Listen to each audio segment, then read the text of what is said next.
My mother handed my grandmother's priceless emerald ring to my spoiled sister right in front of me, claiming it was tradition for the oldest daughter to inherit family heirlooms. But what she didn't know was that my grandmother had been secretly documenting every act of favoritism for years, and the surprise she left in her will would turn our entire family upside down and change everything forever. Before we jump back in, tell us where you're tuning in from, and if this story touches you, make sure you're subscribed, because tomorrow, I've saved something extra special for you.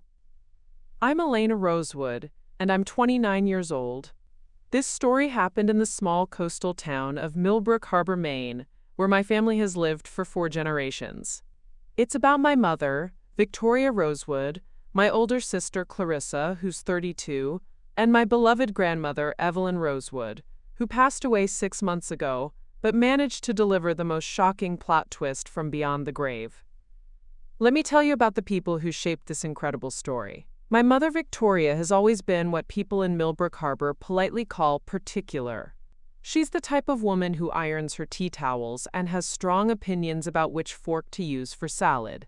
She runs the local garden club with an iron fist and believes that appearances matter more than almost anything else. Victoria has this way of making decisions and then convincing everyone, including herself, that those decisions are based on sacred family traditions that cannot be questioned. My sister Clarissa is 3 years older than me, and from the moment I was born, it was clear that she was the sun around which our family's universe revolved. Clarissa has always been what my mother calls naturally elegant. She's tall, blonde, and has this effortless way of making everything look easy. She married her college boyfriend, Jonathan Whitmore, right after graduation, and they live in a beautiful colonial house just 2 blocks away from our childhood home. Clarissa works part-time at an art gallery downtown, more as a hobby than a necessity, since Jonathan's family owns the largest law firm in 3 counties. Then there's me, Elena. I'm the younger daughter, the one with unruly dark curls that never quite behave the way my mother wants them to. I'm shorter than Clarissa, more serious, and apparently less naturally gifted at being the perfect daughter. I moved to Portland after college and work as a social worker, helping families navigate the foster care system. It's meaningful work, but it doesn't come with the prestige or the salary that my family seems to value. But the most important person in this story is my grandmother, Evelyn Rosewood. She was 87 when she passed away, sharp as a tack until the very end, and the only person in our family who ever seemed to really see me. Grandma Evelyn had lived through the Great Depression, World War II, and the dramatic changes that transformed Millbrook Harbor from a struggling fishing village into a charming tourist destination. She was tough, practical, and had a way of cutting through nonsense that I always admired. Grandma Evelyn lived in the original Rosewood family home, a sprawling Victorian house that sits on a hill overlooking the harbor. The house has been in our family since 1892, and it's filled with antiques, family photographs, and stories that span more than a century. She lived there alone after my grandfather passed away 15 years ago, stubbornly maintaining her independence, despite my mother's constant suggestions that she should move to assisted living. The ring that started all of this drama is truly something special. It's an antique emerald ring that belonged to my great-great-grandmother, Anastasia Rosewood, who came to America from Ireland in the 1880s. The ring features a stunning oval emerald surrounded by small diamonds, set in intricate white gold filigree work that you just don't see anymore. It's been appraised at over $25,000, but its sentimental value is immeasurable. The ring has been passed down through generations of Rosewood women, and every little girl in our family grows up hearing stories about it. What made this situation so particularly painful was the way my mother handled the whole thing. 3 days after Grandma Evelyn's funeral, while we were all still processing our grief, my mother announced that she would be distributing some of Grandma's personal items, according to, quote, family tradition. She made this announcement during what was supposed to be a quiet family dinner at Clarissa's house, where we were gathered to support each other through this difficult time. "I've given this a lot of thought," my mother said, pulling out a small velvet jewelry box that I recognized immediately. And I believe it's important to honor our family traditions. The emerald ring should go to the oldest daughter of each generation. She opened the box, revealing the ring that had sparkled on my grandmother's finger for as long as I could remember, and handed it directly to Clarissa. I felt like I'd been slapped. Not because I expected to inherit the ring. Honestly, I'd never really thought about it. But because of the casual way my mother had made this decision without consulting anyone, especially without considering what Grandma Evelyn might have wanted. My grandmother had never mentioned any tradition about the oldest daughter inheriting the ring. In fact, she'd often told me stories about how the ring had been passed down based on which daughter or granddaughter had the strongest connection to family history and values. Clarissa, to her credit, looked uncomfortable as she accepted the ring. "Are you sure, Mom? Maybe we should wait and see if Grandma left any specific instructions about her jewelry." But my mother was firm. "Clarissa, you're the oldest daughter, you're married, and you're established in the community. This ring belongs with you. It's what makes sense, and it's what your grandmother would have wanted." That statement hit me like a punch to the gut, because I knew my grandmother well enough to know that she would have wanted us to make this decision together, as a family. Grandma Evelyn was always talking about fairness and making sure everyone felt valued. The idea that she would have wanted the ring to go automatically to the oldest daughter, regardless of circumstances, just didn't ring true. But I didn't say anything that night. I was grieving, I was hurt, and I didn't want to cause a scene during such a difficult time. I thought maybe my mother was grieving too, and maybe she was just trying to create some structure and tradition to help us all cope with the loss of our family matriarch. What I didn't know at the time was that this moment, watching my sister slip that emerald ring onto her finger while my mother smiled approvingly, was just the beginning of a story that would reveal shocking truths about our family, challenge everything I thought I knew about my grandmother, and ultimately change all of our lives in ways none of us could have imagined. The real story was just beginning, and it would start with a phone call from my grandmother's attorney exactly 2 weeks later. Preparing and narrating this story took us a lot of time, so if you are enjoying it, subscribe to our channel. It means a lot to us. Now back to the story. To understand how we got to that devastating moment with the ring, I need to take you back to where this pattern of favoritism really began. Growing up in the Rosewood family meant living with an unspoken but crystal clear hierarchy, and I learned very early that I was not at the top of it. The favoritism started before I could even walk. My mother loves to tell the story of how Clarissa was such a perfect baby. She slept through the night at 6 weeks, rarely cried, and had the most beautiful blonde curls that strangers would stop to admire on the street. When I came along 3 years later, the contrast was immediately apparent. I was colicky, had dark hair that stuck up in all directions, and according to family legend, I screamed for the first 4 months of my life. Elena was just more challenging, my mother would say with a sigh whenever anyone asked about our early years. Some babies are easier than others. But it wasn't just about being an easy baby. As we grew older, the differences in how we were treated became more obvious and more painful. When Clarissa turned 5, my parents threw her an elaborate princess-themed birthday party in our backyard. They rented a bounce house, hired a woman to dress up as Cinderella, and invited half the neighborhood. The local newspaper even took a photo of Clarissa in her pink ball gown for their community section.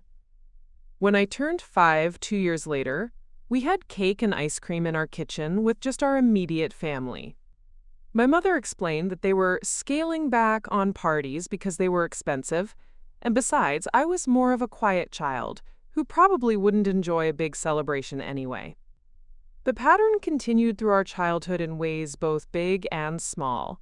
Clarissa got piano lessons, ballet classes, and art camp every summer. When I asked for piano lessons, my mother said we couldn't afford 2 children in music lessons, and besides, Clarissa had natural musical ability that I probably didn't share. When I begged for art classes, I was told that I could draw at home with the supplies we already had. School became another arena where the favoritism was painfully obvious. Clarissa was naturally gifted academically and socially. She got straight A's without much effort, was elected to student council multiple times, and was invited to every birthday party and sleepover. My parents attended every single one of her school events, concerts, plays, awards ceremonies, parent-teacher conferences. I was a good student too, but I had to work harder for my grades. I was shyer, had fewer friends, and definitely wasn't the type of child who stood out in a crowd. When I made honor roll for the first time in 7th grade, I was so excited to tell my parents. I ran home with my certificate, bursting through the front door to share my good news. "That's nice, honey," my mother said, barely looking up from the college brochure she was reviewing with Clarissa. "Put it on the refrigerator." Meanwhile, when Clarissa made honor roll, we went out to dinner at her favorite restaurant to celebrate. The most painful example happened when I was in 8th grade. I had been working on a science project about marine biology for weeks. Remember, we lived in a coastal town, so this was a subject I was genuinely passionate about. I spent hours at the harbor, interviewing local fishermen, collecting water samples, and documenting the different species I could find in the tide pools. The night before the science fair, I was in my room putting the finishing touches on my display when I heard Clarissa crying downstairs. She had procrastinated on her own project and was panicking about not having anything to present. Without even asking me, my mother went into my room, took half of my research materials, and helped Clarissa throw together a last-minute project using my work. "Elena has plenty of material," my mother said when I protested, "and Clarissa really needs help. You can share, can't you?" Clarissa won 2nd place at the science fair. I came in 4th, with a project that was noticeably incomplete because half of my research was missing. My mother praised Clarissa's natural scientific ability and suggested that maybe science just wasn't my strong suit. But the most telling moment came when I was 15 and Clarissa was 18. Clarissa had been accepted to Thornfield College, a prestigious private school about 2 hours north of Millbrook Harbor. The tuition was expensive, but my parents were thrilled and proud. They talked constantly about how Clarissa was going to study art history and maybe work in a museum someday. That same year, I had been selected for a summer marine biology program at the State University. It was a competitive program that only accepted 20 students from across the state, and I was incredibly excited about the opportunity. The program cost $800, which included room and board for 2 weeks. When I told my parents about the acceptance, hoping they would be as excited as they had been about Clarissa's college admission, my mother frowned. $800 is a lot of money, Elena, and we're already spending so much on Clarissa's college expenses. But Mom, this is a really big opportunity. The program director said it could help me get into a good college with a marine biology program. My father looked up from his newspaper. "Elena, you need to be more realistic about your future. Not everyone is cut out for fancy academic programs. Maybe you should think about something more practical." I didn't get to attend the marine biology program. Instead, I spent that summer working at the local ice cream shop, scooping cones for tourists, while Clarissa prepared for her exciting college adventure. The most heartbreaking part of all of this was that my grandmother Evelyn seemed to be the only one who noticed the disparity. She would often invite me over for tea and ask me about my interests, my schoolwork, and my dreams. She listened when first talked about marine biology, encouraged my curiosity about the ocean, and even gave me books about marine life that she special ordered from the bookstore in town. "You have a special gift for understanding the natural world," she would tell me. "Don't let anyone convince you that your interests don't matter." But even my grandmother's support couldn't completely shield me from the constant message I was receiving at home, that I was somehow less important, less deserving of attention and investment than my sister. By the time I graduated high school, I had learned to expect disappointment and to keep my achievements and dreams to myself. When I left for college, I was determined to build a life where I wouldn't constantly be compared to Clarissa or found lacking. I thought I had successfully escaped the family dynamics that had shaped my childhood. But as I would soon learn, Some patterns run deeper than distance can heal, and my grandmother had been paying much closer attention to our family dynamics than any of us realized. College was my escape, my chance to finally prove that I was more than just the difficult daughter or Clarissa's little sister.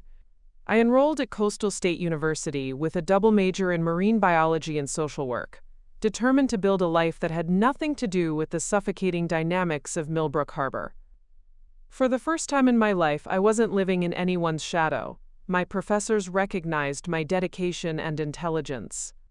I made the dean's list every semester, joined the Marine Research Club, and even published a paper on coastal ecosystem preservation in the undergraduate research journal. I was finally the person I had always known I could be, away from the constant comparisons and diminished expectations. But the most significant development during my college years wasn't academic. It was the deepening relationship I began to build with my grandmother, Evelyn. While my parents were focused on Clarissa's social life at Thornfield College and her engagement to Jonathan Whitmore, Grandma Evelyn and I started having long phone conversations every Sunday evening. These calls became the highlight of my week. Grandma would ask detailed questions about my studies, my research projects, and my plans for the future. She wanted to know about the marine life I was studying, the families I was helping through my social work internships, and my thoughts on everything from environmental conservation to social justice. She listened in a way that no one in my family ever had. "Elena, you have such a thoughtful perspective on the world," she would say. "I'm so proud of the woman you're becoming." During my sophomore year, these phone conversations evolved into something even more special. Grandma Evelyn started sharing family stories that I had never heard before. She told me about our ancestors, particularly the women who had shaped our family's history in ways that had been forgotten or overlooked. "Your great-great-grandmother Anastasia was remarkable," Grandma would say. "She came to America with nothing but that emerald ring and an incredible determination to build a better life for her children. She started a small business making and selling preserves from the berries she grew in her garden. That business helped support 3 generations of our family." "I never knew that," I replied, fascinated. "Mom never mentioned that Anastasia was an entrepreneur." "There's a lot your mother doesn't know about our family history," Grandma said quietly. "She's always been more interested in appearances and social standing than in understanding where we really came from." As these conversations continued, I began to realize that my grandmother was intentionally sharing these stories with me, not with Clarissa. When I asked her about it, her answer surprised me. "Clarissa has her path, and it's a good one. She'll be a wonderful wife and mother, and she'll contribute to the community in her own way. But you, Elena, you have something different. You have the same spirit that Anastasia had, the determination to make a real difference in the world, regardless of what other people think you should do." During my junior year, Grandma Evelyn made an unexpected request. She asked if I would be willing to help her organize her personal papers and family documents. She explained that she was getting older and wanted to make sure important family information was properly preserved. "I've been thinking about our family legacy," she said during one of our Sunday calls. "Not just the house and the furniture, but the real story of who we are and what we've accomplished. I think you're the right person to help me with this project." I was honored by her request and started spending my school breaks at her house, working with her to sort through decades of documents, photographs, and letters. What I discovered during these sessions was incredible. Our family had a rich history of strong, independent women who had been quietly making significant contributions to their communities for generations. There were letters from my great-grandmother describing her work with the Red Cross during World War I, photographs of my grandmother's mother, who had been one of the first women elected to the Millbrook Harbor Town Council, and documents showing how various Rosewood women had been involved in everything from women's suffrage to environmental conservation efforts. "Why doesn't anyone talk about these women?" I asked my grandmother as we looked through a box of letters and newspaper clippings. "Because their accomplishments didn't fit the narrative that some people wanted to tell about our family," she replied. It's easier to focus on the men's achievements or the women who married well than to acknowledge the ones who carved out their own paths. As we worked together, my grandmother began teaching me about financial responsibility and planning in ways that no one ever had. She showed me her investment portfolios, explained how she had managed her money over the years, and talked about the importance of financial independence for women. "Elena, I want you to understand something important," she said during one of our organizing sessions. "Money isn't just about buying things or living comfortably. It's about having the freedom to make choices that align with your values. It's about being able to help others and make a difference in the world." She began involving me in her philanthropic activities, which I had never known about before. Grandma Evelyn had been quietly supporting various charities and causes for decades. A scholarship fund for first-generation college students, a program that provided counseling services for families in crisis, and an environmental conservation organization that worked to protect Maine's coastal ecosystems. "I've never told your parents about most of this," she confided. "Your mother would have opinions about how I should be spending my money, and your father would have suggestions about better investments. But this is my money, and these are causes I believe in." During my senior year, as I was preparing to graduate and start my career as a social worker, my grandmother made an announcement that surprised everyone in the family. She decided to establish a formal scholarship fund in memory of my grandfather, focused on supporting students who were pursuing careers in social work or environmental sciences. The announcement came during our traditional Christmas dinner, and my mother was clearly taken aback. "Mother, that's very generous, but are you sure this is the best use of your resources? Perhaps you should talk to Jonathan about investment opportunities that might provide better returns." My grandmother's response was firm but polite. "Victoria, I've been managing my own finances for more than 50 years. I think I can handle making decisions about my charitable giving." What struck me most about this exchange was how my grandmother looked at me when she made the announcement.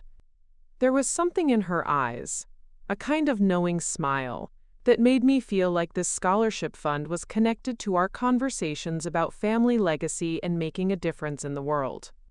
After graduation, I moved to Portland and started my job at the Department of Health and Human Services, working with families involved in the child welfare system. It was challenging, often heartbreaking work, but it felt meaningful in ways that I had always hoped my career would be. Throughout this transition, my grandmother and I maintained our close relationship. I would drive down to Millbrook Harbor every few weeks to visit her, and we continued our Sunday phone calls. She was always interested in my cases, my professional development, and my thoughts about social policy and reform. "You're doing exactly what you're meant to do," she would tell me. "You're helping people who need advocates, just like Anastasia helped other immigrant families when she first came to America." During these visits, I noticed that my grandmother was becoming more intentional about sharing specific family heirlooms and their stories with me. She would pull out pieces of jewelry, show me antique furniture, or bring out old photographs, and she would always have detailed stories about their significance and history. "This necklace belonged to your great-grandmother," she would say, or "this desk is where your great-great-grandmother wrote letters to her family back in Ireland." At the time, I thought she was simply enjoying reminiscing about family history. I didn't realize that she was methodically documenting which family items meant the most to her and why, or that she was carefully observing how I responded to these stories compared to how Clarissa reacted during her much less frequent visits. Looking back now, I can see that my grandmother was building something during those years. Not just a relationship with me, but a comprehensive understanding of who I was as a person and what I valued. She was watching how I handled responsibility, how I treated others, and whether I shared her commitment to using our family's resources to make a positive impact on the world. But none of us had any idea just how carefully she had been paying attention, or how dramatically her observations would change all of our lives. The first real warning sign that something was fundamentally wrong with our family dynamics came during Clarissa's wedding planning, 2 years after I had graduated from college. What should have been a joyful time for our entire family instead became a masterclass in how deeply entrenched the favoritism had become and how willing my parents were to sacrifice my feelings and financial stability to maintain Clarissa's perfect image. Clarissa and Jonathan announced their engagement during Thanksgiving dinner when I was 24. The proposal had happened at a fancy restaurant in Portland, complete with a string quartet and a photographer to capture the moment. The engagement ring was stunning, a 2-carat diamond that probably cost more than I made in 6 months as a social worker. My parents were absolutely thrilled. My mother immediately started talking about wedding venues, guest lists, and dress shopping. My father, who was normally quite frugal, seemed prepared to spare no expense for what he called Clarissa's special day. "We want to give you the wedding of your dreams," my mother told Clarissa that very evening. "This is a once-in-a-lifetime celebration, and the Whitmore family has such high standards. We need to make sure everything is absolutely perfect." The wedding planning consumed our family for the next 18 months. Every conversation, every family gathering, every phone call somehow revolved around flowers, menus, venues, and guest accommodations. My mother threw herself into the planning with an intensity that was, honestly, a little frightening. She joined 3 different wedding planning groups, subscribed to 5 bridal magazines, and seemed to spend every free moment researching photographers, caterers, and florists. The venue they selected was the Ocean View Country Club, the most prestigious location in our area. The membership fee alone was more than my annual salary, but my parents didn't hesitate.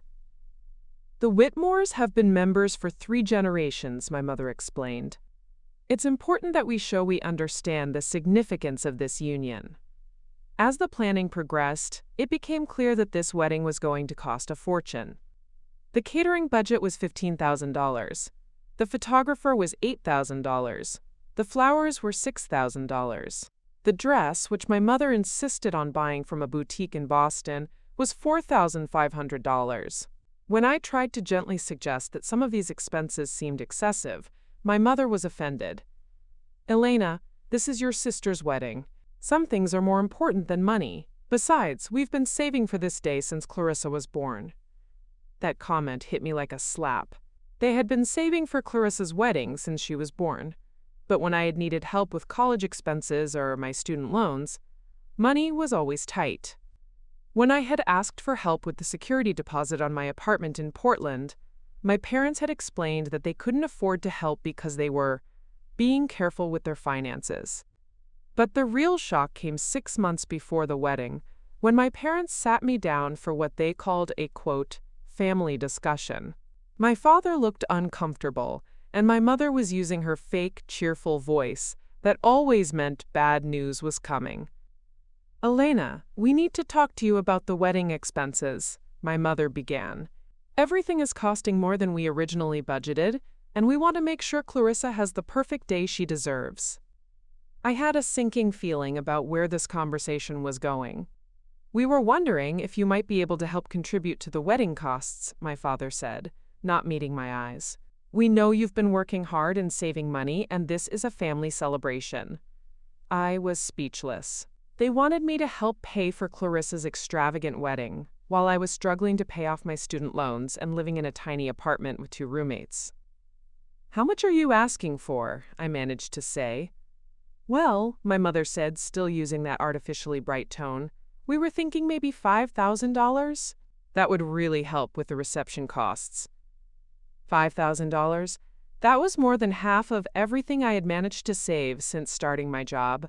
That money was supposed to be for emergencies, or maybe eventually a down payment on a small house, or paying off my student loans faster.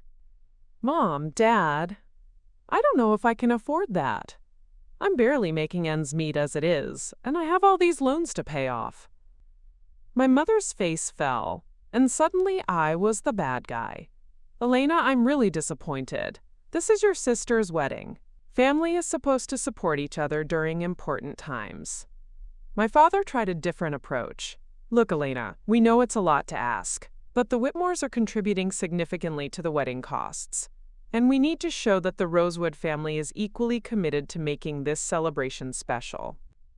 The conversation continued for another hour, with my parents alternating between guilt trips and logical arguments about family obligations. They pointed out how much they had spent on my college education, conveniently forgetting that I had also taken out substantial loans. They talked about how Clarissa would do the same for me when I got married, ignoring the fact that I wasn't even dating anyone seriously. They emphasized how important it was to make a good impression on the Whitmore family. Eventually, worn down by the pressure and feeling guilty about being the only family member who wasn't enthusiastically supporting Clarissa's dream wedding, I agreed to contribute $3,000. It was a compromise that left everyone unhappy. My parents thought I was being selfish, and I felt resentful about being pressured into spending money I couldn't afford. But the financial pressure was just the beginning. As the wedding approached, my role in the celebration became increasingly marginal. Clarissa asked our cousin Bethany to be her maid of honor instead of me, explaining that Bethany had more experience with formal events and would be better at organizing the bachelorette party. I was relegated to being a regular bridesmaid, and even that felt like a consolation prize. The bachelorette party was another expensive obligation. Bethany planned a weekend trip to a spa resort that cost each participant $800. When I hesitated about the expense, my mother called me privately to express her concern about my lack of enthusiasm for Clarissa's celebrations. "Elena, I don't understand why you're being so difficult about everything related to this wedding. Clarissa has been nothing but generous in including you in her special day." The irony was overwhelming. I was being called difficult for hesitating to spend money I didn't have on celebrations I couldn't afford, while Clarissa was being praised for her generosity in allowing me to participate in events that I was expected to help finance. The breaking point came during the final fitting for bridesmaid dresses. The dresses my mother had selected cost $350 each, which seemed outrageous for a dress I would wear once. When I mentioned that I was concerned about the cost, the bridal shop owner, who had been listening to our family dynamics for months, made an offhand comment that changed everything. "Oh, don't worry about it, dear. I'm sure your grandmother will help out. She's been so generous with all the other wedding expenses." I stared at her in confusion. "My grandmother? What do you mean?" My mother's face turned red, and she quickly tried to change the subject. But the shop owner, not realizing she had said something wrong, continued cheerfully. "Well, she's been covering the flowers and the photographer, hasn't she? Such a lovely woman. She came in last week to make sure all the final payments were handled." The ride home was silent and tense. Finally, I confronted my mother directly. "Mom, is Grandma Evelyn paying for the wedding?" My mother was defensive. "She offered to help, Elena. She wants Clarissa to have a beautiful wedding." "How much is she contributing?" "That's between your grandmother and us. It's not really your concern." But I found out anyway, because my grandmother told me herself during our next Sunday phone call. She had paid for more than half of the wedding costs, nearly $30,000. She had quietly covered the venue, the catering, the photography, and the flowers, all while my parents were pressuring me to contribute my savings and making me feel guilty about not being more financially supportive. "Grandma, why didn't you tell me you were paying for so much of the wedding?" I asked. "Because I wanted to see how your parents would handle the situation," she replied quietly. "I wanted to see if they would ask for your help before asking for mine, and I wanted to see how much pressure they would put on you to contribute." "And what did you conclude?" There was a long pause before she answered. "I concluded that some people in our family have forgotten what really matters, and that others have learned lessons about fairness and responsibility that will serve them well in the future." I didn't fully understand what she meant at the time, but her tone suggested that she was taking careful notes about everything that was happening. The wedding itself was beautiful and went off without a hitch, but for me, it was the event that finally made me realize just how entrenched and problematic our family's dynamics had become. After the wedding, I made a decision that my parents didn't understand and didn't support. I started limiting my involvement in family financial discussions and celebrations that came with expectations I couldn't meet. I began setting boundaries about what I could and couldn't afford, regardless of family pressure. My grandmother, however, seemed to approve of these changes. "You're learning to stand up for yourself," she told me. "That's an important skill, Elena." Don't let anyone convince you to compromise your financial security for the sake of appearances. The wedding was just the beginning of what would become an even more troubling pattern of my achievements being overshadowed, minimized, or outright attributed to Clarissa. Over the next 3 years, as I built my career and tried to establish myself as an independent adult, my family's favoritism evolved into something more insidious, a systematic erasure of my accomplishments and a constant elevation of Clarissa's much more modest achievements. The first major incident happened 8 months after the wedding, when I received a promotion at the Department of Health and Human Services.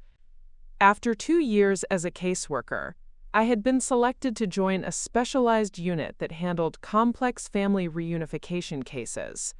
It was a significant professional advancement that came with increased responsibilities, a substantial raise, and recognition from the state director for my exceptional case outcomes. I was incredibly proud of this achievement. The promotion was highly competitive, and I had worked hard to build the skills and reputation that led to this opportunity. When I called home to share the news, my mother's response was lukewarm at best. "That's nice, dear," she said distractedly. "Oh, speaking of work news, did I tell you that Clarissa got a promotion at the gallery? She's going to be assistant curator now. Jonathan is so proud of her." I was stunned. Clarissa's promotion was essentially a title change at the small art gallery, where she worked part-time, 3 days a week. She had no additional responsibilities, no increase in salary, and certainly no competitive selection process. But somehow, in my mother's mind, Clarissa's honorary title change was more newsworthy than my significant career advancement. "Mom, did you hear what I said about my promotion? This is a really big deal for me professionally." "Of course, Elena. I'm happy for you. But you know how I worry about you working with all those troubled families. It must be so depressing." Clarissa's job is much more pleasant. She gets to work with beautiful art and interesting people. The conversation ended with my mother spending 20 minutes describing Clarissa's new business cards and office space, while my promotion received less than 2 minutes of discussion. But the real pattern became clear 6 months later, when the local newspaper decided to do a feature story on young professionals making a difference in Millbrook Harbor County. A reporter had contacted me because of my work with a particularly challenging case that had resulted in a successful family reunification after 18 months of intensive intervention. The case had involved 3 young children who had been placed in foster care due to their mother's substance abuse issues. Through careful coordination with treatment programs, housing assistance, and ongoing support services, I had been able to help the mother achieve sobriety, find stable employment, and regain custody of her children. It was exactly the kind of outcome that made all the difficult aspects of my job worthwhile. The reporter, Sarah Manning, was genuinely interested in my work and spent 2 hours interviewing me about the complexities of family reunification, the importance of comprehensive support services, and my approach to helping families rebuild their lives. She asked thoughtful questions about social work methodology, policy implications, and the emotional rewards and challenges of the profession. "You're doing really important work," she told me as we concluded the interview. "I think our readers will be inspired to learn about how these programs actually help families stay together." I was excited about the article and proud that my work was being recognized in the community where I had grown up. When I told my parents about the upcoming feature, my mother seemed pleased but also concerned. "That's wonderful, Elena. I just hope they don't make the work sound too intense. You know how people worry about those kinds of social issues?" The article was published 3 weeks later, and I was thrilled with how it turned out. Sarah had done an excellent job of explaining the importance of family preservation services, and she had portrayed my work in a way that was both respectful and compelling. The headline read, "Local Social Worker Helps Families Find Their Way Home," and the article included a professional photo of me at my office. But my excitement was short-lived. When I picked up my parents' copy of the newspaper during my next visit to Millbrook Harbor, I discovered that my mother had carefully cut out the article, not to save it, but to make room for a much smaller item that appeared on the same page. That smaller item was a brief mention of Clarissa being selected to help organize the annual Millbrook Harbor Arts Festival. "Mom, where's the article about my work?" I asked, staring at the hole in the newspaper page. "Oh, I saved it, don't worry. I just thought the arts festival announcement was more relevant to keep in the paper, since people in town will want to know about the festival." I found the article about my work folded up and tucked into a kitchen drawer, while the two-sentence mention of Clarissa's volunteer position was prominently displayed on the refrigerator. But the most painful example of this pattern occurred the following year, when I was invited to speak at a statewide conference on innovative approaches to child welfare. My presentation was based on a program I had developed that integrated mental health services, educational support, and family counseling to address the root causes of family separation. The conference was a big deal. It was attended by social workers, policymakers, and advocates from across Maine, and my presentation was one of only 12 selected from more than 100 proposals. The program I had developed was being considered for implementation in other counties, and I had been asked to serve on a state committee that would oversee its expansion. When I called to tell my parents about this honor, my father actually seemed impressed for a moment. "That sounds very important, Elena. You should be proud of yourself." But before I could respond, my mother jumped into the conversation. "Oh, that reminds me, Clarissa has some exciting news too. She's been asked to write a monthly column for the Millbrook Harbor Gazette about local art events. Isn't that wonderful? She's always been such a talented writer." Once again, my significant professional achievement was immediately overshadowed by news about Clarissa's much smaller accomplishment, and the comparison my mother drew was particularly stinging. Clarissa had always been such a talented writer, implying that my ability to develop and present complex program models was somehow less impressive than Clarissa's ability to write brief summaries of art gallery openings. The most infuriating part was how my parents would share news about our respective achievements with other people. When family, friends, or neighbors asked about their daughters, my mother would light up talking about Clarissa's work at the gallery, her involvement in community events, and her happy marriage. My career in social work would be mentioned briefly, usually with some disclaimer about how challenging or difficult the work must be. "Clarissa is doing so well at the art gallery," my mother would say proudly. "She has such good taste, and she's really found her calling working with beautiful things. Elena is working with troubled families, which is very noble, but it must be so hard to deal with all those problems all the time." The implication was always that Clarissa had chosen a pleasant, appropriate career that reflected well on the family, while I had chosen work that was somehow less desirable, even if it was noble. My achievements were framed as admirable but concerning, while Clarissa's much smaller accomplishments were presented as evidence of her superior judgment and natural talents. This pattern extended beyond professional achievements to every aspect of our lives. When I bought my first house, a small but charming cottage in Portland that I had saved for 3 years to afford, my parents' response was muted. They visited once, made some comments about the neighborhood being a little rough around the edges, and suggested that I might want to think about moving somewhere more suitable eventually. 6 months later, when Clarissa and Jonathan bought a large colonial house in the most expensive neighborhood in Millbrook Harbor, with significant financial help from both sets of parents, my mother could not stop talking about the beautiful hardwood floors, the gourmet kitchen, and the prestigious address. "Clarissa has such an eye for real estate," my mother gushed. "She found the perfect house in the perfect neighborhood. She always knows how to make good decisions." The fact that Clarissa's house purchase had been made possible by family money while mine had been achieved through my own savings and hard work was never mentioned. Instead, Clarissa was praised for her good judgment and taste, while my house purchase was treated as a concerning sign that I was making impulsive decisions. But perhaps the most telling incident occurred during my grandmother's 85th birthday celebration. I had spent weeks planning a surprise party for her, coordinating with her friends, arranging catering, and organizing a photo slideshow of family memories.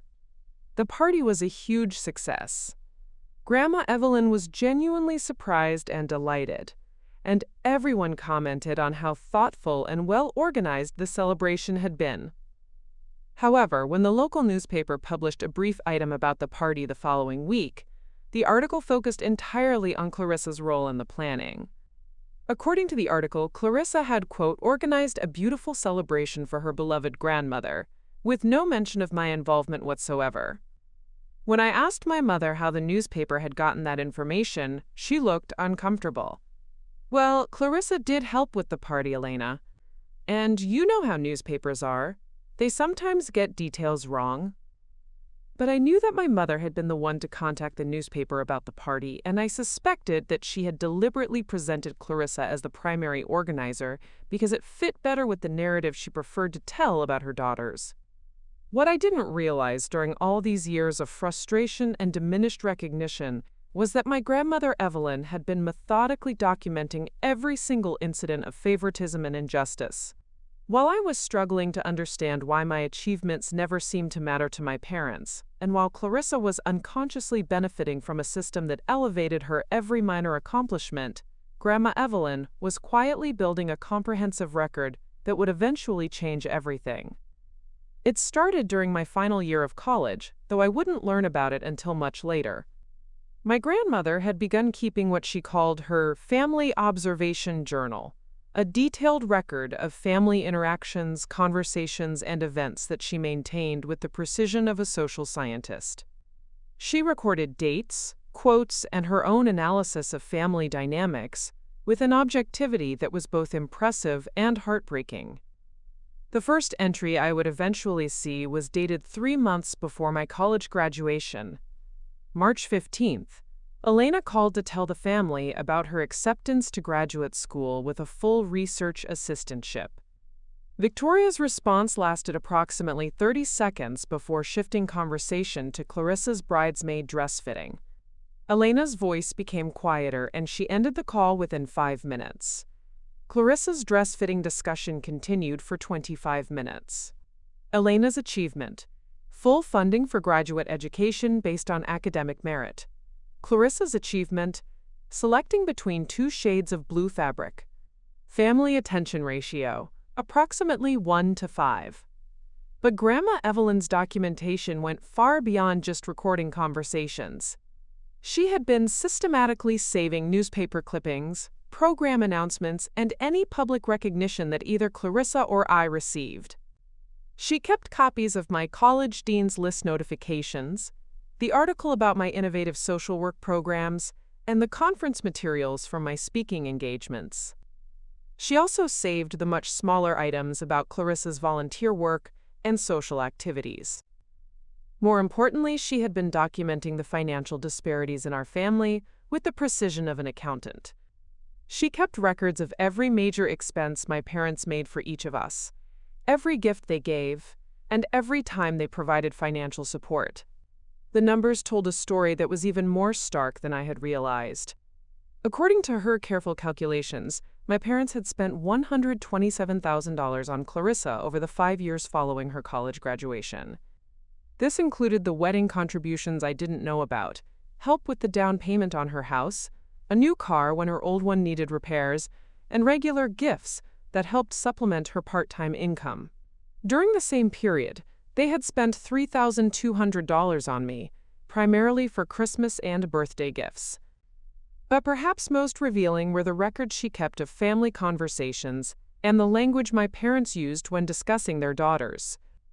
She had filled several notebooks with direct quotes that painted a clear picture of how differently Clarissa and I were perceived and discussed within the family. When talking about Clarissa, my parents used words like gifted, natural, wise, beautiful, and successful. When discussing me, the language shifted to difficult, intense, complicated, stubborn, and unrealistic. My career was consistently described as challenging or demanding, while Clarissa's part-time work was called fulfilling and perfect for her. Grandma Evelyn had also been documenting something that I hadn't fully recognized myself: the emotional toll that this favoritism was taking on both Clarissa and me. She recorded observations about my increasing withdrawal from family events, my reluctance to share good news, and my growing tendency to minimize my own achievements when talking to family members. But she also noted concerning patterns in Clarissa's behavior. Despite being the favored daughter, Clarissa had developed an unhealthy dependence on family approval and financial support. She had never learned to advocate for herself professionally, rarely took initiative on major decisions, and seemed to expect that problems would be solved for her, rather than developing her own problem-solving skills. April 22nd, Clarissa called asking for help with a minor conflict with her supervisor at the gallery. Instead of encouraging her to address the situation directly, Victoria immediately offered to call the gallery owner, whom she knows socially, to, quote, smooth things over. Clarissa accepted this intervention gratefully.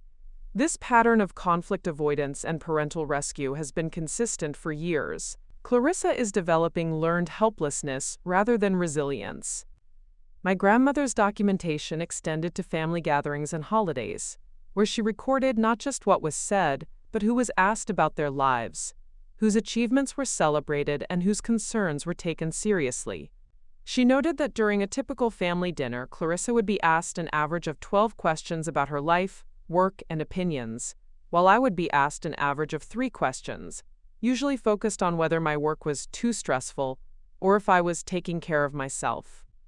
She also documented the subtle ways that my opinions and expertise were dismissed within the family.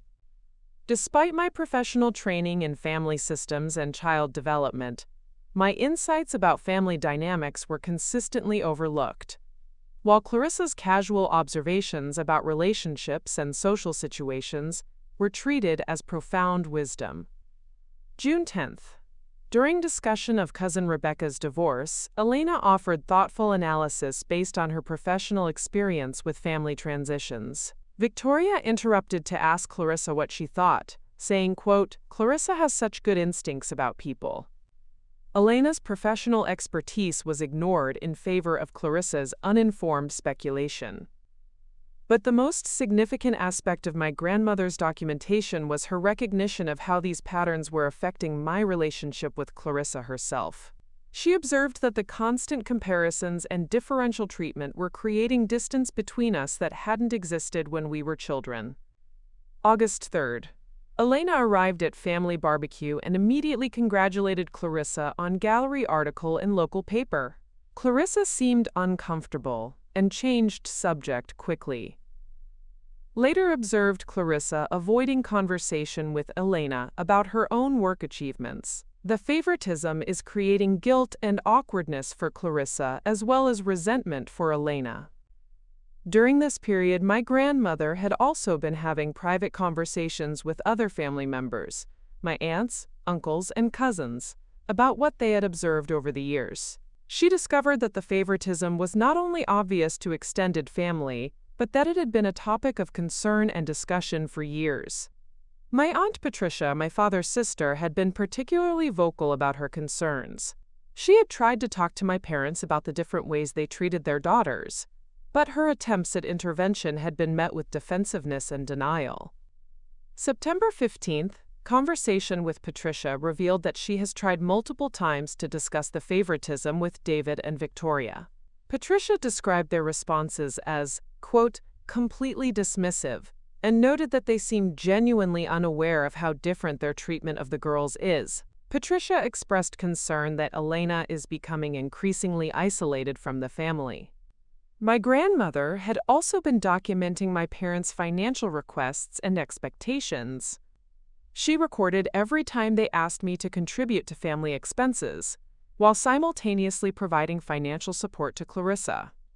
She noted the wedding contribution pressure, the expectation that I would help pay for family vacations that primarily benefited Clarissa and Jonathan, and the subtle but consistent message that my financial resources should be available for family needs, while Clarissa's financial needs should be met by family resources. Perhaps most importantly, my grandmother had been observing and recording my character development and personal growth throughout this period. She documented my professional achievements, my volunteer work, my financial responsibility, and my relationships with friends and colleagues. She was building a comprehensive picture of who I was as a person, independent of my family's perception of me. November 28th. Elena volunteered to work Thanksgiving shift so colleague with young children could spend holiday with family. This pattern of putting others' needs first while maintaining professional excellence is consistent with her character.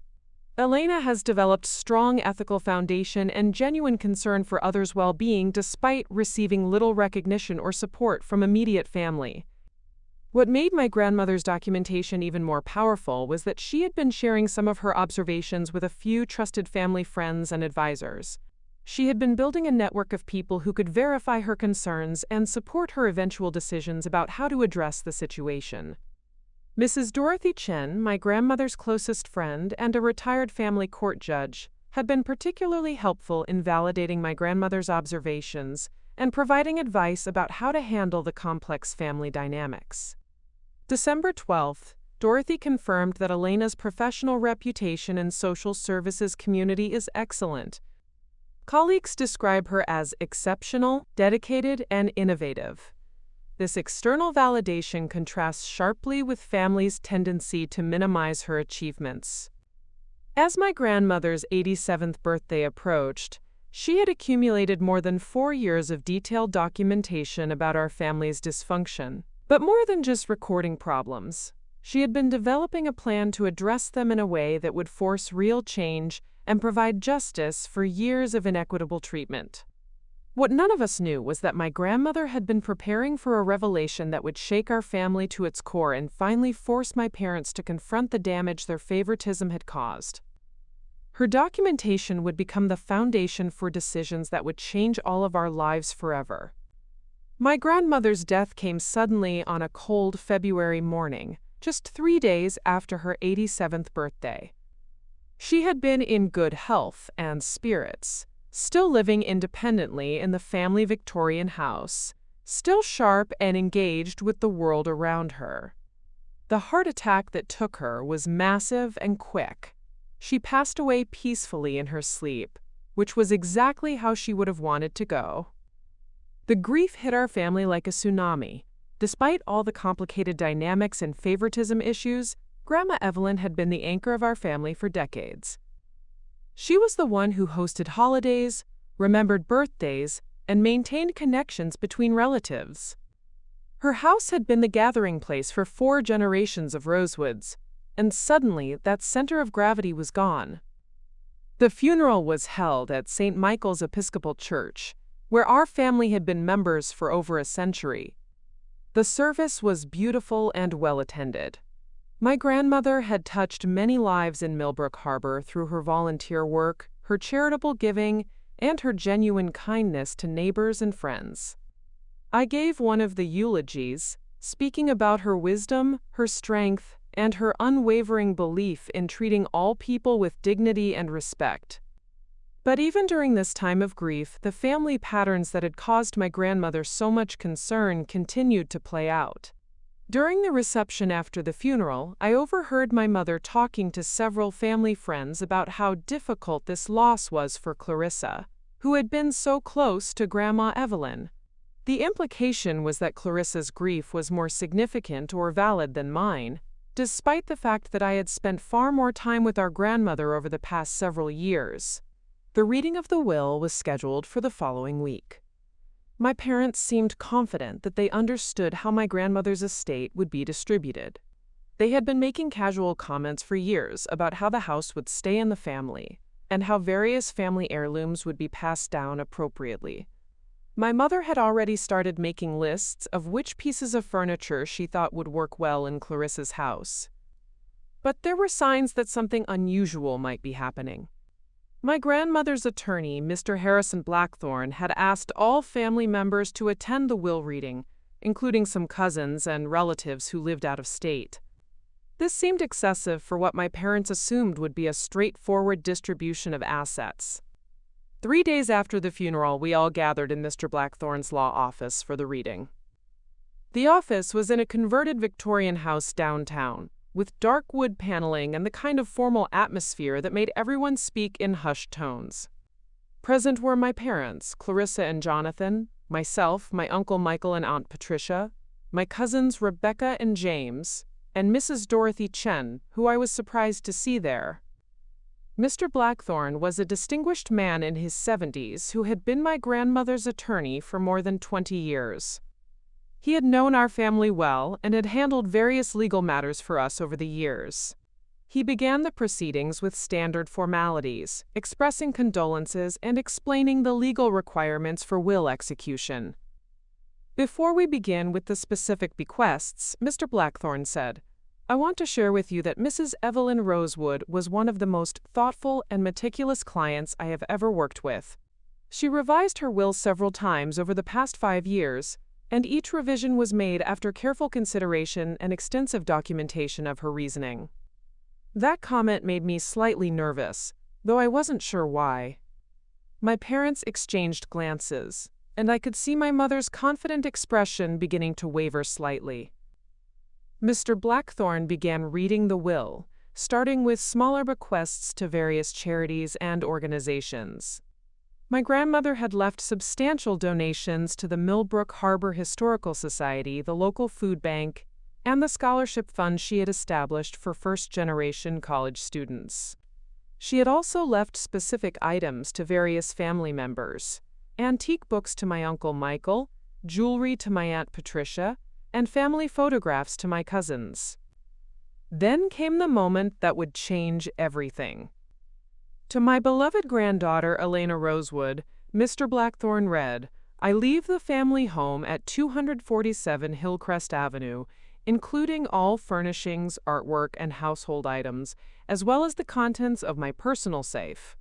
I also leave to Elena my entire investment portfolio, including stocks, bonds, and savings accounts, totaling approximately $2.3 million. The silence in the room was deafening. I felt like I couldn't breathe. $2.3 million. The house. Everything. My mother was the first to speak, and her voice was shaking. "I'm sorry, but there must be some mistake. Surely the house should go to our family, to David and me, or to both girls together." Mr. Blackthorne looked at her calmly. "There is no mistake, Mrs. Rosewood. Your mother was very specific about this bequest." My father leaned forward in his chair. "But what about Clarissa? What did she leave for Clarissa?" Mr. Blackthorne continued reading. "To my granddaughter, Clarissa Whitmore, I leave my grandmother's china set, the dining room silver, and the sum of $50,000. Clarissa looked stunned, but not angry, more confused than anything else. $50,000 was still a substantial gift, but compared to what I had just inherited, it seemed almost insulting. My mother's shock was rapidly turning into anger. "This is completely inappropriate. Elena, you cannot accept this. This inheritance should be shared equally between you and your sister." But Mr. Blackthorne wasn't finished reading. Mrs. Rosewood also left specific instructions to be read aloud regarding her decisions about the distribution of her estate. He pulled out a separate document, and I could see that it was several pages long and written in my grandmother's careful handwriting. "To my family," Mr. Blackthorne read, "I want you to understand that every decision I have made regarding my estate has been carefully considered over many years. I have observed the dynamics within our family, and I have made these bequests based on my assessment of each person's character, values, and treatment of others." My mother interrupted. "Mother never said anything about being unhappy with our family. She never expressed any concerns about how we've raised our daughters." Mr. Blackthorne held up his hand politely. "Please allow me to continue reading Mrs. Rosewood's statement." He resumed reading my grandmother's words. "I have watched Elena demonstrate integrity, compassion, and selflessness throughout her adult life. She has built a career dedicated to helping others, she has maintained her principles even when doing so was difficult, and she has consistently shown respect and kindness to all family members, despite receiving unequal treatment herself." I felt tears starting to form in my eyes. My grandmother had seen everything. She had understood what I had been going through all these years. "I have also observed the preferential treatment that Elena has endured throughout her life, and I have documented numerous examples of favoritism that have been unfair and harmful. The inheritance I am leaving to Elena is not just a financial gift. It is recognition for years of being overlooked, undervalued, and taken for granted by her immediate family. My mother stood up abruptly. "This is ridiculous." Mother was 87 years old. She was obviously confused or influenced by someone. "Elena, you cannot seriously be considering accepting an inheritance based on these kinds of accusations." But Mr. Blackthorne wasn't finished. "There's more, Mrs. Rosewood. Your mother specifically anticipated that there might be challenges to her will, and she prepared for that possibility." He pulled out another document. Mrs. Rosewood also left detailed documentation supporting her observations about family dynamics. She kept extensive records over a period of more than 4 years, including financial records, conversation logs, and external validation from family, friends, and community members. My father, who had been silent throughout this revelation, finally spoke. "What kind of documentation?" "Records of differential financial support provided to your daughters, documentation of different treatment regarding achievements and recognition, and testimony from family members and friends who observed concerning patterns of favoritism over many years." Mrs. Dorothy Chen, who had been sitting quietly in the corner, spoke for the first time. "I can confirm that Evelyn discussed her concerns with me on multiple occasions. She was deeply troubled by the inequality she observed in how Elena and Clarissa were treated by their parents." My mother turned to me with desperation in her voice. "Elena, surely you can see how wrong this is. Your grandmother was obviously manipulated or confused. The right thing to do is to share this inheritance equally with your sister. That's what a good person would do." But something inside me had shifted. For the first time in my life, someone had truly seen me, truly recognized what I had been experiencing, and had taken concrete action to address years of injustice. My grandmother hadn't just left me money. She had left me validation, recognition, and proof that I hadn't been imagining the favoritism that had shaped my entire life. "Mom," I said quietly, "I think Grandma Evelyn knew exactly what she was doing." The room erupted into chaos. My mother began crying and accusing me of being selfish and ungrateful. My father demanded to see the documentation that my grandmother had compiled. Clarissa sat in stunned silence, clearly overwhelmed by the revelation that our grandmother had been observing and documenting our family dynamics for years. But through all the chaos, I felt something I had never experienced before in my family: the certainty that someone had finally stood up for me, even if she had to do it from beyond the grave. The days following the will reading were unlike anything I had ever experienced. What should have been a time for our family to grieve together and support each other became a battlefield where every conversation felt like an interrogation, and every family interaction was loaded with tension and ultimatums. My parents wasted no time in launching a full-scale campaign to convince me that accepting my grandmother's inheritance was morally wrong and socially unacceptable. The pressure began before we even left Mr. Blackthorne's office that day, and it continued relentlessly for weeks. "Elena, you have to understand how this looks," my mother said as we stood in the parking lot outside the law office. "People are going to think you manipulated an elderly woman into changing her will. Your grandmother was 87 years old. She wasn't thinking clearly about the consequences of these decisions." My father took a different approach, appealing to what he assumed were my financial insecurities. "Look, Elena, I know this seems like a lot of money, but you need to think practically. Managing an estate this size is complicated and expensive. There are taxes, maintenance costs on that big house, investment decisions. You don't have experience handling this kind of wealth." But it was my mother's emotional manipulation that was the most relentless and difficult to endure. She began calling me multiple times a day, sometimes crying, sometimes angry, always insisting that I was destroying our family by accepting what she called tainted money. "I don't understand how you can do this to your sister," she sobbed during one particularly difficult phone call. "Clarissa has never done anything to hurt you. She's always been kind and supportive, and now you're basically stealing her inheritance." "Mom, Grandma Evelyn made her own decisions about her own money. This wasn't Clarissa's inheritance to begin with. Of course it was. Clarissa is the responsible one, the one who's established in the community, the one who would use this money appropriately.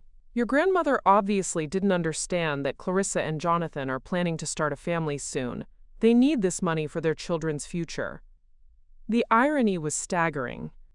My parents, who had spent decades minimizing my achievements and financial responsibility, were now arguing that I couldn't be trusted with wealth, while simultaneously claiming that Clarissa, who had never demonstrated any particular financial acumen or independence, deserved to inherit millions of dollars. The pressure intensified when my parents decided to involve extended family members in their campaign. They began calling my aunts, uncles, and cousins, presenting their version of events and asking for support in convincing me to do the right thing. Most of these family members, however, responded in ways that surprised and dismayed my parents. My Aunt Patricia was particularly direct in her response to my mother's phone call. "Victoria, I've been watching the way you treat Elena for years, and frankly, I think your mother made exactly the right decision. Elena has earned this inheritance through her character and her dedication to helping others. Maybe it's time for you to examine why your own mother felt the need to document favoritism within your family." My Uncle Michael was equally unsupportive of my parents' position. "Dave, I love you, but you've been blind to how differently you treat your daughters for decades. Every family gathering, every holiday, every conversation, it's always been about Clarissa. Elena deserves this inheritance, and more importantly, she deserves your support instead of your criticism." But my parents refused to accept that their favoritism had been obvious to other family members. Instead, they doubled down on their insistence that my grandmother had been confused or manipulated, and they began demanding that I produce the documentation that Mr. Blackthorne had mentioned. "If Mother really kept all these records about our family, then we have a right to see them," my father declared during a tense family meeting at Clarissa's house. "I want to know exactly what kinds of lies and distortions she was writing down." Mr. Blackthorne had given me copies of my grandmother's documentation, and reading through it had been both validating and heartbreaking.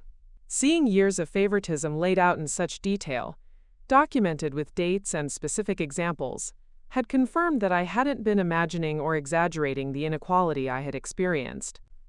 But I wasn't ready to share those documents with my parents. The records were deeply personal and painful, and I knew that my parents would only use them to attack my grandmother's memory and find ways to dismiss or rationalize their behavior. "I'm not going to show you Grandma's private journals," I told them.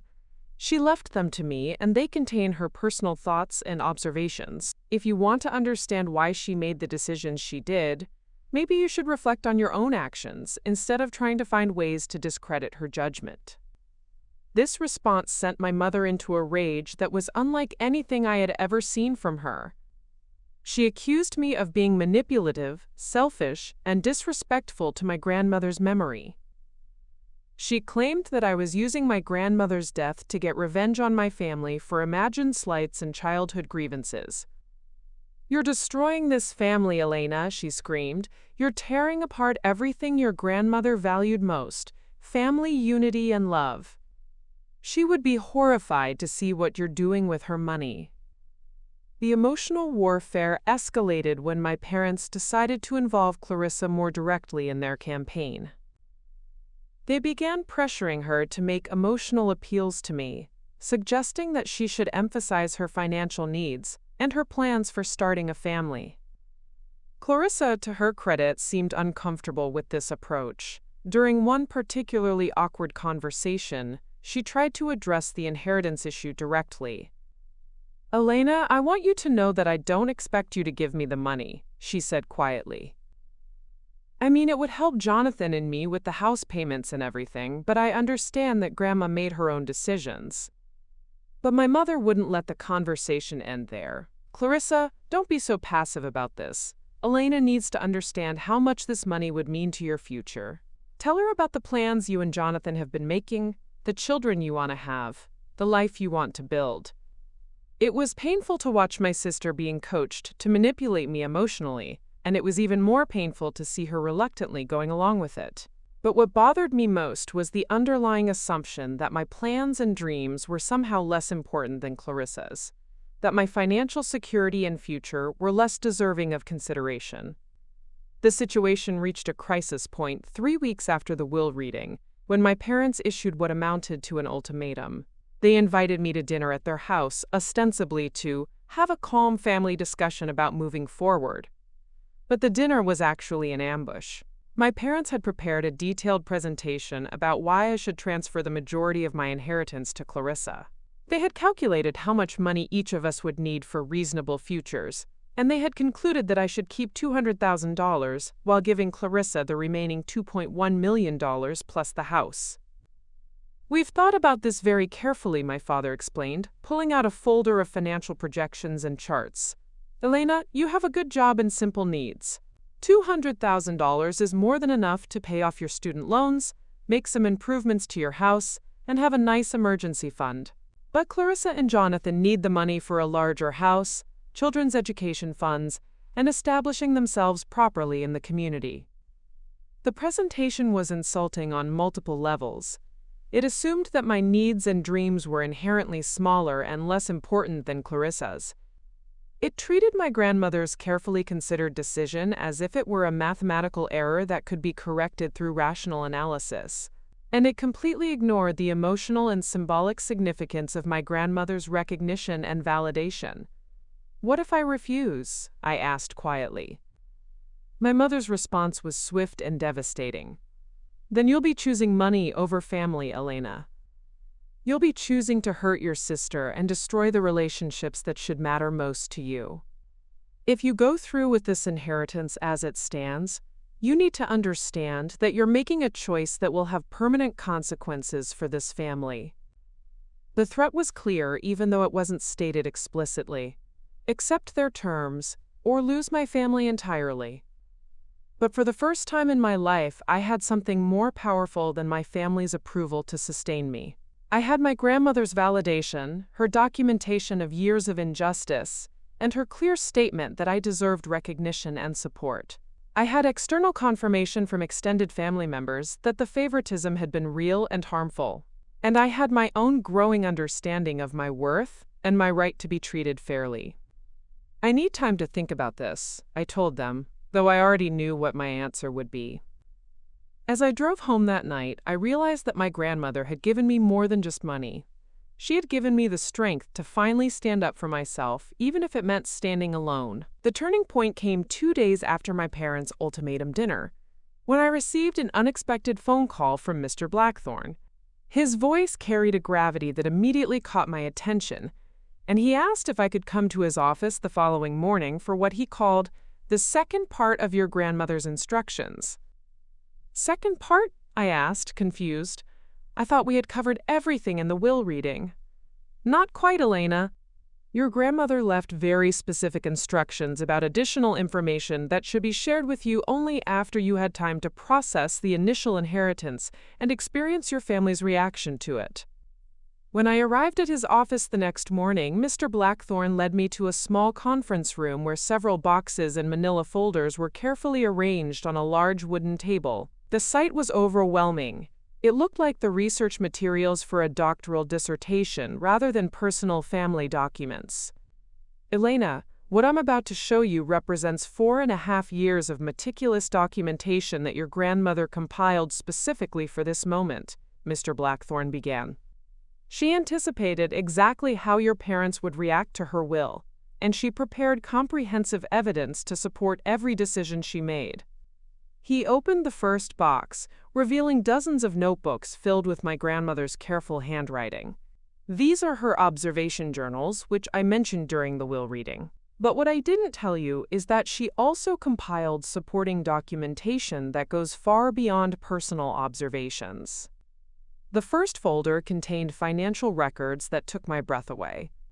My grandmother had documented every major financial transaction my parents had made on behalf of both Clarissa and me over the past decade. She had copies of bank statements, receipts, and financial transfers that painted a stark picture of the disparity in how my parents had supported their daughters.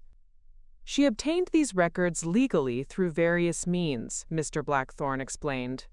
Some were provided by your parents themselves when she offered to help with various expenses. Others came from public records and information that family members shared with her over the years. The numbers were staggering and far worse than I had imagined. According to the documentation, my parents had provided Clarissa with $183,000 in direct financial support since her college graduation 6 years earlier. This included the wedding costs, help with her house down payment, car purchases, credit card payments, and regular monthly subsidies that I had never known about. During the same period, they had provided me with $4,800 in financial support, primarily holiday gifts, and one emergency loan of $1,200 that I had repaid within 6 months. But the financial disparity was only the beginning. The second folder contained what my grandmother had labeled professional recognition documentation. She had systematically saved every newspaper article, press release, and public mention of both Clarissa and me, along with detailed notes about how our achievements had been presented and discussed within the family. The contrast was devastating. I had received significant professional recognition over the years: the statewide conference speaking invitation, features in professional journals, and commendations from state agencies for innovative programs I had developed. But according to my grandmother's records, none of these achievements had been mentioned in family holiday letters, shared with extended family members, or celebrated with special dinners or gatherings. Meanwhile, every minor accomplishment of Clarissa's volunteer positions, social events, and routine workplace recognitions had been extensively celebrated and publicized by my parents. My grandmother had copies of holiday letters that spent 3 paragraphs describing Clarissa's role in organizing a charity luncheon, while failing to mention my appointment to a state task force on child welfare reform. Your grandmother was particularly troubled by this pattern, Mr. Blackthorne noted. She felt that your parents' failure to recognize and celebrate your achievements was having a psychological impact that went beyond simple favoritism. The third folder contained external validation that was both heartwarming and heartbreaking. My grandmother had systematically contacted my professional colleagues, former professors, and community members to gather independent assessments of my character and accomplishments. Professor Martinez, who had supervised my undergraduate research, had written a detailed letter describing my work as exceptional and noting my potential for significant contributions to social work practice and policy. My supervisor at the Department of Health and Human Services had provided a formal evaluation that described me as, quote, one of the most dedicated and effective caseworkers I have supervised in 20 years. But perhaps most touching were the letters from families I had worked with professionally. My grandmother had somehow tracked down 3 families whose cases I had handled, and they had provided written testimonials about how my intervention had changed their lives. One mother wrote about how my advocacy had helped her regain custody of her children and rebuild her life after addiction. Another family described how my coordination of services had prevented their teenager from entering the juvenile justice system. She wanted to make sure that someone documented the real impact of your work, Mr. Blackthorne explained. She felt that your family's inability to understand or appreciate your professional contributions was a serious blind spot that needed to be addressed. The fourth folder contained what my grandmother had labeled character assessment documentation. This included letters from extended family members, family friends, and community members who had observed my behavior and character over the years. My Aunt Patricia had written a particularly powerful letter. Elena has consistently demonstrated kindness, integrity, and resilience, despite facing ongoing favoritism within her immediate family. She has never complained publicly about the differential treatment she receives, never shown jealousy toward her sister, and has maintained her commitment to helping others even when her own achievements go unrecognized. Mrs. Dorothy Chen had contributed a detailed letter describing observations from decades of family interactions. I have watched Elena grow from a quiet, overlooked child into a remarkable young woman who has chosen a career dedicated to helping vulnerable families. Despite receiving significantly less emotional and financial support than her sister, Elena has never become bitter or resentful. Her grace under pressure and commitment to her values are extraordinary. But the most revelatory documents were in the fifth folder, which contained my grandmother's correspondence with other family members about intervention attempts. I discovered that my grandmother had not been a passive observer of our family dynamics. She had been actively trying to address the favoritism for years. She had written detailed letters to my parents expressing concern about the differential treatment of their daughters. She had attempted to have conversations with them about the impact of favoritism on both Clarissa and me. She had offered to family therapy sessions to address the family dynamics. All of these attempts had been dismissed, ignored, or met with defensive denials. My parents had consistently insisted that they treated their daughters equally, and that any perceived differences were simply responses to our different personalities and needs. Your grandmother tried for years to address these issues through direct conversation and family intervention, Mr. Blackthorne explained. When those efforts failed, she decided that more dramatic action was necessary. The final folder contained my grandmother's detailed explanation of her inheritance decisions and her hopes for how they would impact our family's future. Her letter to me was 10 pages long and written with the wisdom and love that I had always cherished in our relationship. My dear Elena, the letter began, by the time you read this, you will have experienced your family's reaction to my will, and you will likely be facing pressure to share or give up your inheritance. I want you to understand that every dollar I have left you was earned through years of being undervalued, overlooked, and taken for granted. She went on to explain that the inheritance was not just financial support, it was recognition, validation, and reparation for years of inequality. She emphasized that accepting the inheritance was not selfish or greedy, but rather an act of self-respect and an acknowledgement of my own worth. You have spent your entire adult life helping other people rebuild their families and find their strength, she wrote.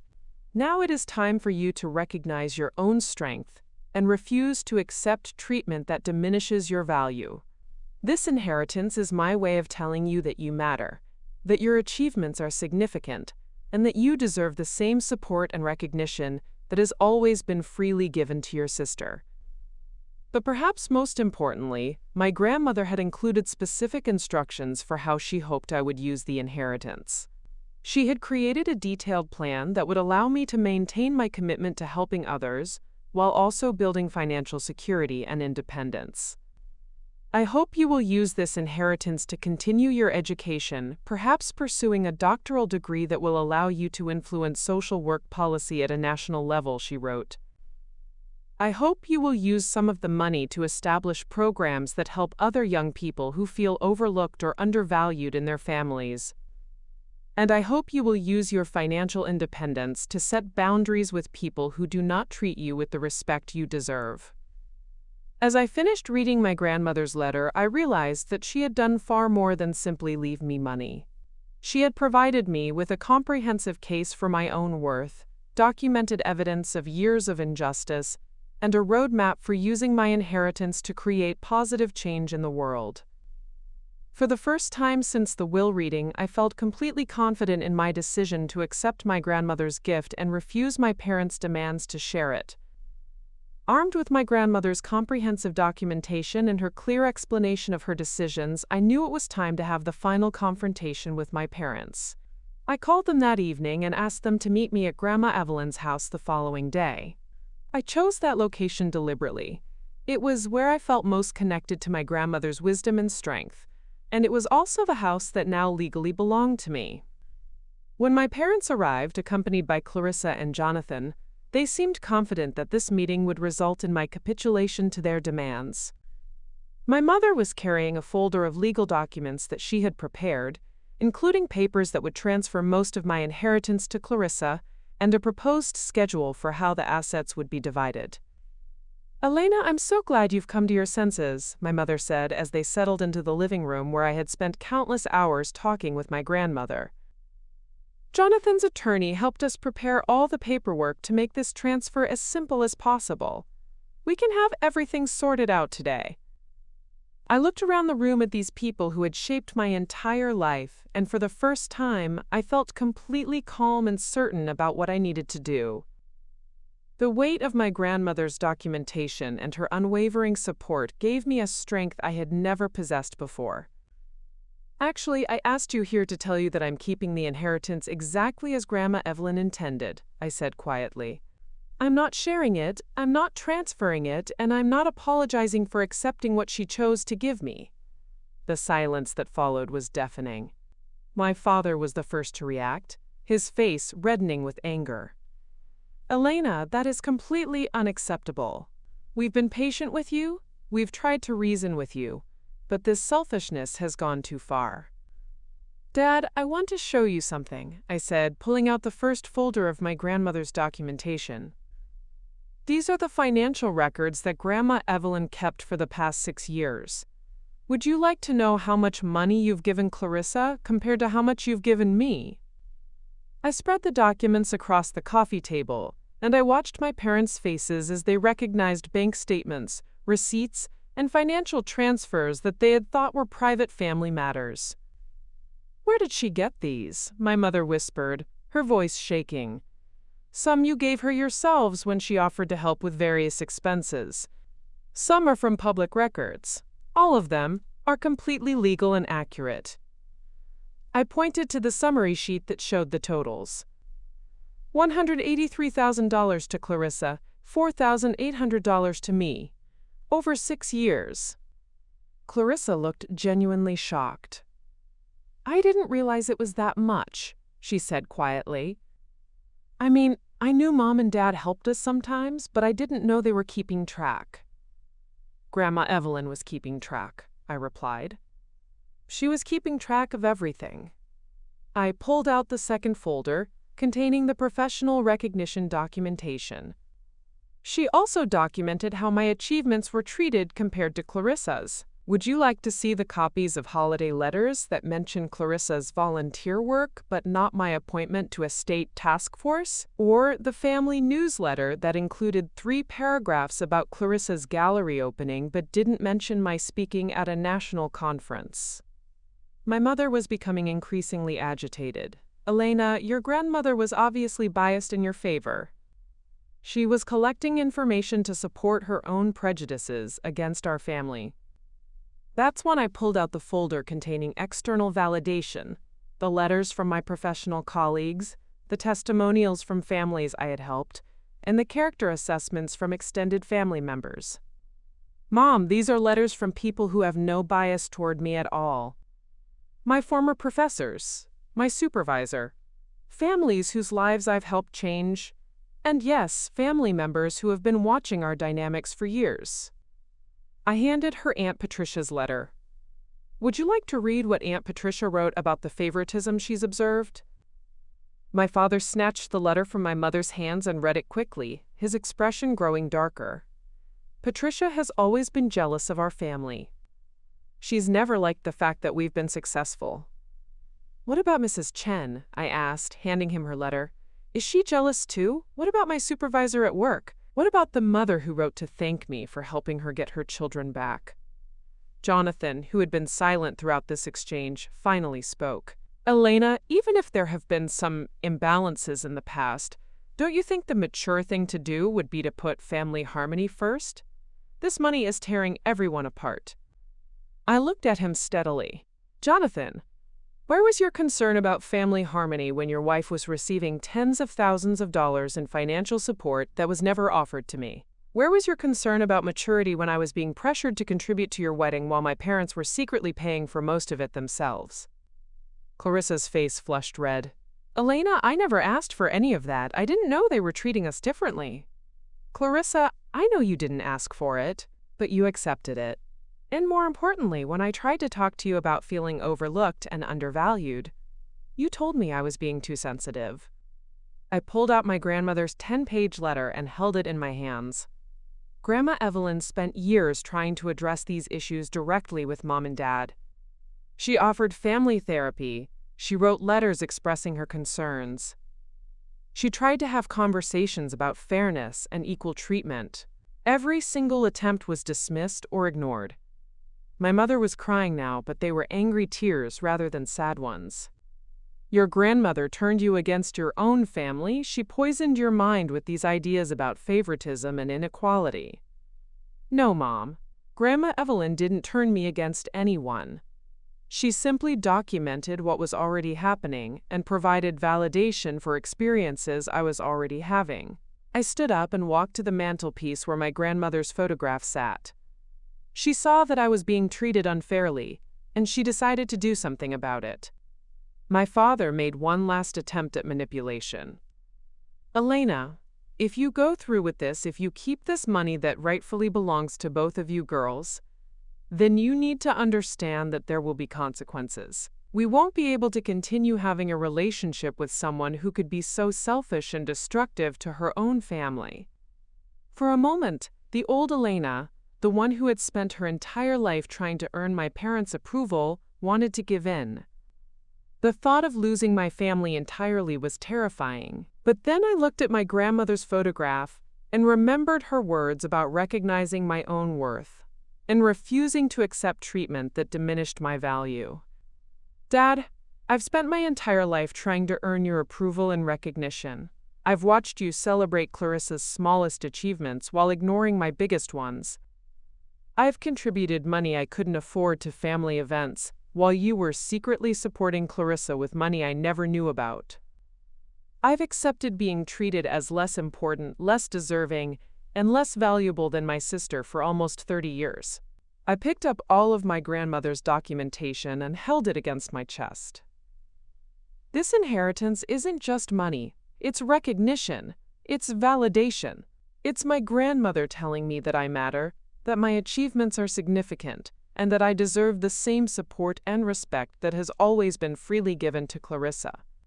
I walked toward the front door, signaling that this conversation was over. I'm keeping the inheritance, I'm keeping this house, and I'm finally going to stop accepting treatment that makes me feel like I'm worth less than other people in this family. My mother stood up abruptly. Then you're no longer welcome in our home, Elena. You're choosing money over family, and you'll have to live with the consequences of that choice. No, Mom, I replied, opening the front door. I'm choosing self-respect over dysfunction. And Grandma Evelyn's documentation shows that this choice was a long time coming. As my family filed out of the house, my house, I felt something I had never experienced before. Not happiness exactly, because losing my family was still painful. But for the first time in my life, I felt the deep satisfaction of standing up for myself and refusing to accept treatment that I didn't deserve. I walked back into the living room and sat down in my grandmother's favorite chair, surrounded by the evidence of her love and the proof of my own worth. The emerald ring that had started this entire revelation was still on Clarissa's finger, but I realized I no longer cared. I had received something far more valuable than any piece of jewelry. I had received recognition, validation, and the financial independence to build a life where I would never again have to accept being treated as less than I was worth. 6 months have passed since that final confrontation in my grandmother's living room, and the transformation in my life has been nothing short of extraordinary.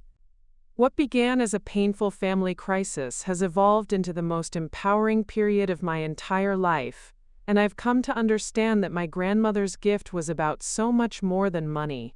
It was about freedom, self-respect, and the power to build the life I truly deserved. The immediate aftermath of cutting ties with my parents was admittedly difficult.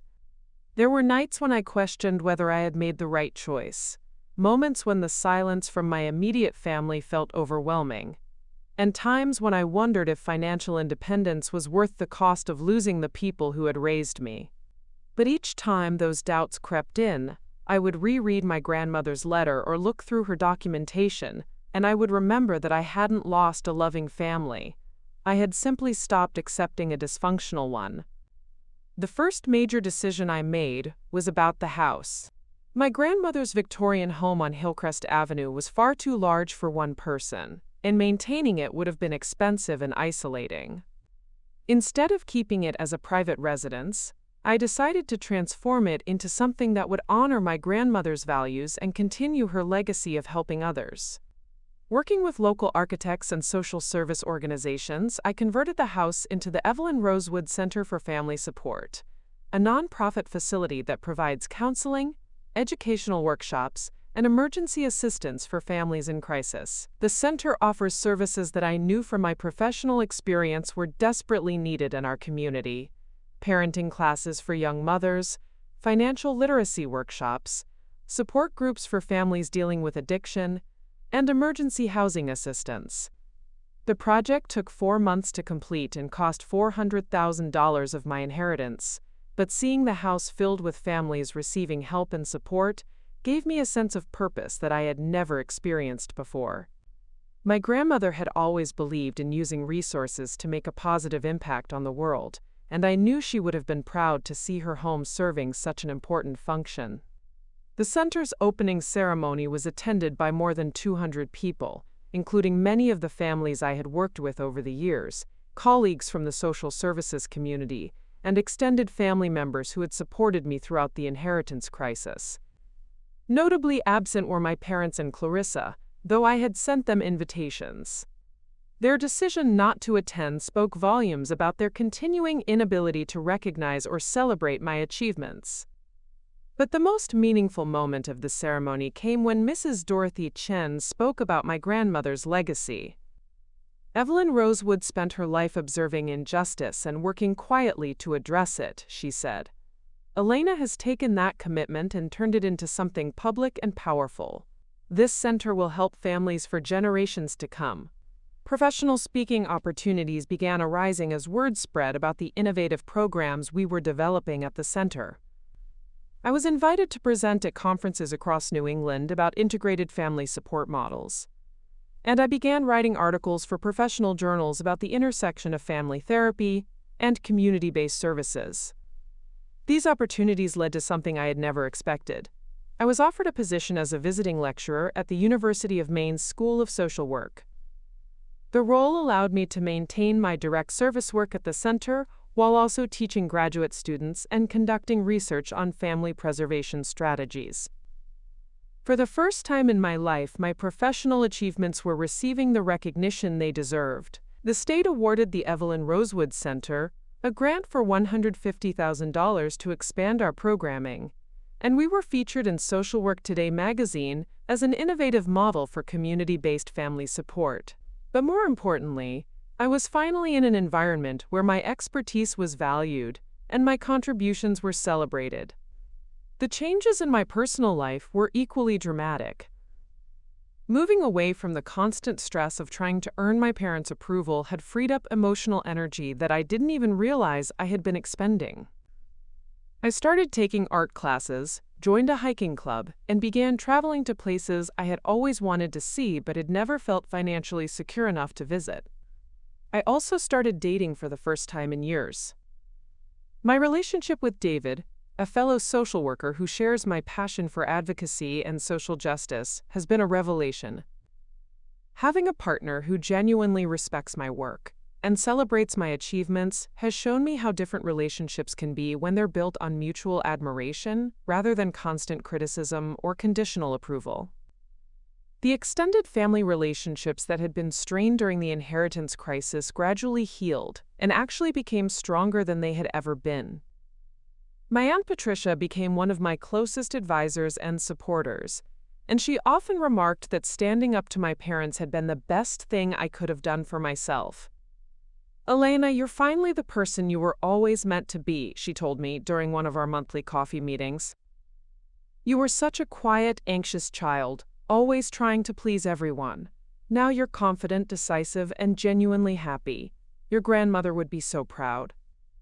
My Uncle Michael and his family became regular visitors to the center, often volunteering for special events and fundraising activities.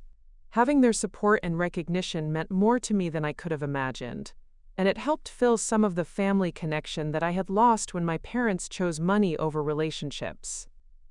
The most surprising development came 8 months after the confrontation, when Clarissa reached out to me.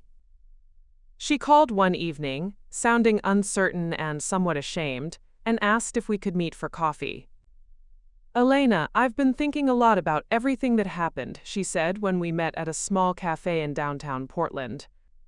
"I've been going to therapy, trying to understand my role in all of this family dysfunction." She paused, gathering courage. "I want you to know that I'm starting to see things differently. I didn't realize how much favoritism there really was, or how much it must have hurt you over the years." Clarissa went on to explain that her marriage was struggling because she had never learned to handle conflict or make independent decisions. The pattern of having problems solved for her rather than learning to solve them herself had left her unprepared for adult relationships and responsibilities. "Jonathan and I are having problems because I keep expecting him to handle everything the way Mom and Dad always handled things for me," she admitted. "I never learned to be an equal partner because I was never expected to be one." Our conversation lasted 3 hours, and for the first time in our adult lives, we talked honestly about our childhood experiences and the different ways the favoritism had affected both of us. Clarissa acknowledged that the inheritance distribution had been fair given the history of unequal treatment, and she apologized for not standing up for me when she had seen favoritism occurring. "I was scared to rock the boat," she said. "I liked being the favorite, even though I sometimes felt guilty about it. I should have said something when I saw you being treated unfairly." While Clarissa and I are slowly rebuilding our relationship, my parents have remained completely estranged.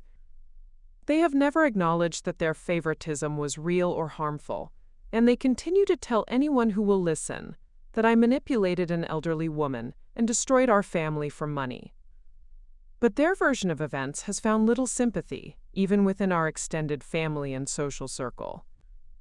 Too many people had observed the favoritism over the years, and my grandmother's detailed documentation had provided external validation that was impossible to dismiss. As I write this, 1 year after my grandmother's death, I can honestly say that I have never been happier or more fulfilled. I wake up every morning in a job that challenges and inspires me, in a relationship built on mutual respect, and in a life where my achievements are recognized and celebrated. The financial security that my inheritance provided has allowed me to take risks and pursue opportunities that would never have been possible before. I'm currently writing a book about family systems and social work practice, and I've been accepted into a doctoral program that will allow me to influence social policy at a national level. But perhaps most importantly, I've learned to set boundaries and demand respect in all my relationships. I no longer accept treatment that diminishes my value or makes me feel less worthy than others. My grandmother's documentation didn't just provide evidence of past injustices. It gave me a roadmap for recognizing and refusing unequal treatment in the future. For anyone who might be reading this and recognizing similar patterns in their own families, I want you to know that you deserve better. You deserve to have your achievements celebrated, your contributions recognized, and your worth acknowledged. Don't let anyone convince you that asking for fair treatment makes you selfish or demanding. Trust your instincts when you feel like you're being treated unfairly. Document patterns of inequality if you need to. Seek support from people outside the dysfunctional system. And remember that sometimes the people who claim to love you the most are the ones who are taking the biggest advantage of your loyalty and kindness. My grandmother gave me more than financial independence. She gave me the courage to value myself as much as I had always valued others. That gift has been worth more than any amount of money, and it's a lesson I'll carry with me for the rest of my life. The emerald ring that started this whole story is still on Clarissa's finger, and I hope she'll eventually pass it down to a daughter who grows up feeling valued and celebrated. As for me, I have something much more precious, the knowledge that I finally stood up for myself, and the confidence that I never have to accept being treated as less than I'm worth ever again.